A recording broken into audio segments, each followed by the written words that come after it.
జై శ్రీరామ్. ఈరోజు నేను మీకు రాఖీ స్పెషల్ అయితే చూపిస్తున్నాను. మరి ఎల్లుండు అన్నయ్యలో తమ్ముళ్ళో వస్తారు కదా, వాళ్ళకి స్వీట్ చేసి పెట్టాలి కదా. సింపుల్గా అయిపోయేలాగా రేపు రెడీ చేసుకోండి. ఎల్లుండు మీ తమ్ముడికో అన్నయ్యకో ఈ స్వీట్ పెట్టండి. ఇదే శనగపిండితో చేసే లడ్డు అనమాట. చాలా సింపుల్గా అయిపోద్ది.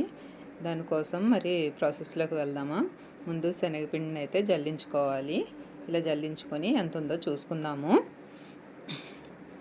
ఇప్పుడైతే ఈ బౌల్తో చూసుకుంటున్నాను నేను. దానికి కరెక్ట్గా ఆ బౌల్తో వచ్చిందనమాట. ఇంక ఇదే మెజర్ చేసుకుందాం అన్నిటికీ. దాంతో సగం అయితే షుగర్ వేసుకోవాలి. దాన్ని మిక్సీ పట్టుకోవాలి. అందులో ఇలాచీ పొడి అయితే పౌడర్ చేసింది, కానీ అందులో వేసేసి మిక్సీ మెత్తగా పౌడర్ లాగా అయిపోవాలి. అలా అయితే చేసుకున్నాను.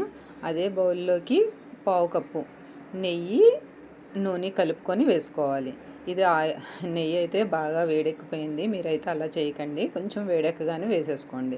ఇప్పుడు ఇలా వేసుకున్న తర్వాత బాగా మిక్స్ చేస్తూ లో ఫ్లేమ్లోనే ఉండాలి మంట. చాలా సిమ్లో పెట్టుకొని ఇలా కలుపుకుంటూ ఉండాలన్నమాట. ఇలా కలుపుతూ ఉంటే మనకి పలచబడుతుంది. ఈ నెయ్యి ఆయిల్ వేసాం కదా, అందులో కరుగుతూ ఇలా పలచబడుతుంది. కొంచెం కలర్ మారుతూ ఉంటుంది. అలా మారుతూ ఉండగా పచ్చిగా ఉన్నప్పుడు దింపేయకూడదు. ఇలా అయితే కలుపుతూ ఉండగా కొంచెం కలర్ మారుతుంది. కొద్దిగా వాటర్ చల్లితే సౌండ్ వచ్చింది అని అంటే మనకి రెడీ అయినట్టు.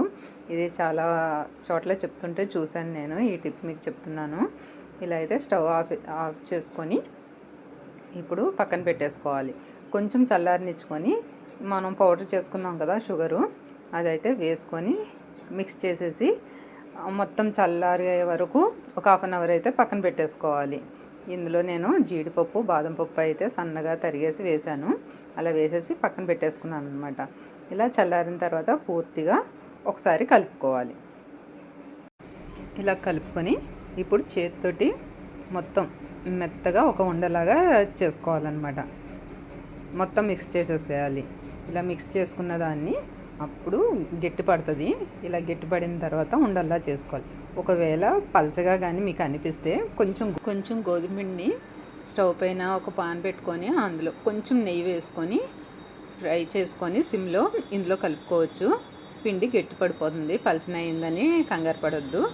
ఇలా అయితే చేసుకోవచ్చు. చిన్న టిప్ అనమాట.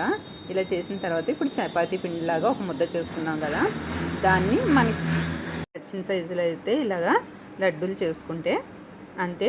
సింపుల్గా అయిపోయింది కదా బేసన్ లడ్డు. శనగపిండితో మనం తొక్కుడు లడ్డు ఎలా ఉందో సేమ్ అలాగే అనిపిస్తుంది. తొక్కుడు లడ్డు అయితే చాలా ప్రాసెస్, అది మనకు కొంచెం కష్టంగా ఉంటుంది. ఇదైతే రెడీమేడ్గా ఎప్పుడైనా చేసుకోవాలి, సడన్గా ఎవరైనా వస్తున్నారు అనుకున్నా ఇలా సింపుల్గా చేసి పెట్టేసుకోవచ్చు అనమాట. ఈ రాఖీ స్పెషల్గా నేను చేసి మీకు చూపిస్తున్నాను. మీరు చేసి మీ అన్నయ్యకో తమ్ముడికో టేస్ట్ చూపించండి. మీకు నచ్చితే కనుక లైక్ చేయండి, షేర్ చేయండి. మన లలిత ఛానల్ని సబ్స్క్రైబ్ చేయడం మాత్రం మర్చిపోవద్దు. ఇదిగో చూసారుగా, నోరు ఊరుతుంది అనుకుంటా. మరి ట్రై చేస్తారు కదూ. Thanks for watching.